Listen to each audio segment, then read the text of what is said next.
I'm Jonathan Betts. Thanks for being with us. When weather permits, crews are digging in all this rubble, still looking for survivors. The damage, incredible to look at. Today, authorities brought in the big guns, heavy machinery like bulldozers. Every brick in this city tells a story. This used to be Joplin's community theater. For the first time tonight, soldiers here at Fort Hood were able to come together and grieve. This is what I think is kind of interesting here. Piles of nails from the wall studs. They dropped straight down as the wood disintegrated. We're moving on, and we'll be right back. Another high-ranking politician is weighing in today, saying he believes Governor Rick Perry will run for president. What are you doing tomorrow? You got to work, or you watching football all day? Oh, no, I'm working every weekend. I'm here at News 8. Just have a TV. Thanks for joining us. We'll see you again at 6 o'clock. Have a great day. More than 1,000 houses in Joplin look largely like this, and hundreds of the city's newly homeless are now living in shelters as Joplin tonight settles into a new reality. It's just a hobby that I had. At Joplin's Red Cross shelter, Tyrone Townsend keeps cutting hair. I'm here to help out. The barber actually came here for help. He lost everything. He and his daughter now sleep in this college gym. They may move to Grand Prairie to stay with family. It's okay because we do have a place to lay. Most people don't even have a place to stay. 300 people are staying at this shelter at Missouri Southern State University. You're out of insulin? The nursing school is now a clinic, treating those still haunted by the storm. We went down the road to one of our neighbors, and she was gone. She was dead, and we all had to go in and see her that way. So yeah, you'll never forget that. If we hear anything, we'll let you know. Volunteers continue trying to reunite families. Rescuers still dig for the missing. A third of this city is simply gone. For blocks, not one house stands. Shelters are home for many now. And where Christy Bintel reconnected with lost neighbors. I'm glad you're okay. And now begins to rebuild her life. As the days go by, it's a little bit easier. And I had my breakdown yesterday morning, so I'm good now. I'm good now.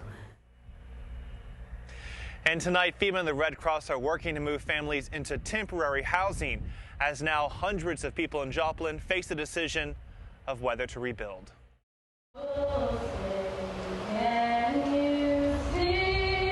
As the city's bravest hit the field, the real MVP arrived in a stroller. Facing cancer at only 3, every day Dirk Bursey fights. Today, though, he played. Ready, Dirk? Father and son walked onto the field to throw the first pitch at a game in Dirk's honor. Here you go, Dirk. A moment the toddler practiced for. Oh, good throw. His parents worried his frail body wouldn't be strong enough.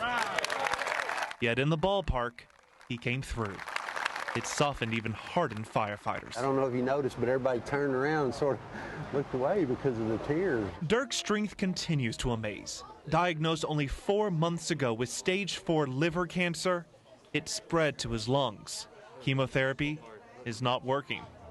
He's incredibly sick, and his days are very limited unless we can find a cure. As his parents adjust, strength came from a different family. Dirk's father is a Dallas firefighter. The department organized a game to help with rising medical bills. All the guys getting together to do this for Dirk. I mean, it's pretty amazing. We'll always treasure this moment. So there weren't huge crowds on this hot day, but it didn't really matter because before the game even started, the team had already raised thousands of dollars for Dirk. Let's go, we still got some game here, let's go. Players from the New York Police Department's team even flew in on their own dime to help. It was an easy call for team manager Jose Vasquez. You know, anytime you mention kids to me, and it hits home, because you know I know what it is to lose a child. I know how painful it is. You know, I live with that pain every day. Pain eased with play. You showing those strong muscles? For a young child showing true strength.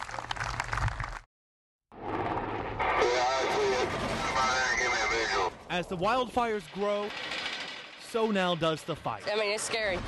Saturday, more badly needed crews arrived from neighboring states with more equipment. Because it keeps keeps on moving, and the terrain is difficult, and there's a lot of brush. Today, authorities brought in the big guns, heavy machinery like bulldozers, trying to create a fire line to save this home. Nearby, Terry Novak watches as crews stop the fire just feet from her family home. It's very hard. Everything that our grandparents have put into it. For a fourth day, the wildfires here raged largely out of control. Although calmer winds have helped crews, evacuations of hundreds continue. Overnight, 2 large fires in western Palo Pinto County merged and doubled in size, scorching more than 45,000 acres and gutting at least 30 homes. Oh, it hurts. It breaks your heart. Bobby Worsham watched as flames consumed the First Baptist Church of Possum Kingdom Lake. It probably was down in about 30 minutes.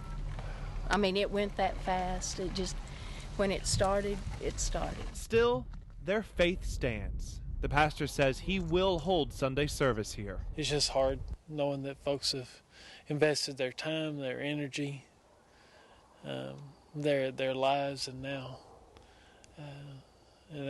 it's gone. Still, with the church smoldering and more flames looming, fear hasn't yet passed. We're not taking any more chances here. Just hosing down the roof, trying to prevent what happened to the church. So the fight continues, even with so much already lost. For months, Michael Milzanowski says he felt targeted at Seagoville High School. It was ever constant, never changing, ongoing harassment. Last week, he says, it escalated in geometry class. After an argument, he says, suddenly got physical. Another student attacked, knocking over the sophomore and then punching him at least 5 times. This kid was actually trying to hurt me, and I could see it in his eyes. Milzanowski just stands there. More troubling, perhaps? So does his math teacher, who never tries to physically stop the fight. It ends when the 17-year-old eventually walks out. I expected him to physically intervene to keep that from happening. Other students recorded the fight and posted the video online, which we blurred to hide the kids' faces. It's still sickening, though, for his aunt to watch. When I pulled up the video, I was speechless. The teacher definitely should have stepped in. To me, that is the absolute worst thing. Dallas ISD would only say it's investigating and that it did take disciplinary action against the student. The teacher is getting support from the union. Teachers have intervened in the past. They have been injured. They have not been able to return to work. They have been reprimanded for intervening.